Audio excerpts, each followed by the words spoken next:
Et 3C2A, pour 3 cultures en 2 ans, s'est déroulé de 2019 à 2023. Il s'agit d'un projet CASDAR co-innovation. Il a été copiloté par la Chambre régionale d'Occitanie et la Chambre régionale de Nouvelle-Aquitaine. Ce projet visait à expertiser les opportunités et la faisabilité de récolter en grains des cultures intermédiaires. C'est un projet multipartenarial qui a rassemblé dans le Grand Est des coopératives, des chambres d'agriculture, l'INRAE, un lycée agricole. Ce projet est constitué de 5 actions complémentaires. Tout d'abord, un réseau de parcelles d'agriculteurs, donc à peu près 185 parcelles d'agriculteurs que nous avons suivies. Un réseau d'expérimentation en station expérimentale, où nous avons testé différentes espèces et différentes variétés, donc sur 5 sites. Un réseau d'expérimentation virtuelle qui a été réalisé avec Stix, pour prendre en compte le changement climatique et voir si cette pratique reste d'avenir ou pas.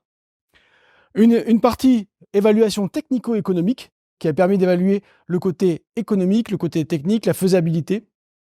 Et une partie, bien sûr, aussi transfert et communication.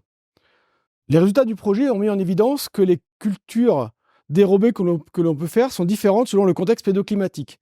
Dans la région Occitanie et le sud de la région Nouvelle-Aquitaine, où la disponibilité en eau est assez conséquente et où il y a possibilité d'irriguer, les cultures de soja, sorgho et tournesol sont appropriées. Dans le nord de Nouvelle-Aquitaine, ex-Poitou-Charentes, sur des parcelles où les sols sont superficiels et où l'irrigation n'est pas disponible, le sarrasin, le tournesol, des variétés très précoces seront plus adaptés, voire la cameline. Ce projet s'est attaché aussi à construire des outils d'aide à la décision pour les agriculteurs et les conseillers. Ils sont de plusieurs ordres. Nous avons élaboré des arbres de décision. Nous avons bien sûr élaboré aussi des itinéraires techniques performants. Nous les avons évalués d'une manière économique. Nous avons aussi réalisé des brochures qui présentent les clés de la réussite. Donc vous avez ici par exemple différents itinéraires techniques de présenter, une évaluation technico-économique. Ça a permis aussi d'évaluer les rendements qu'il faut réaliser pour avoir une marge au moins positive.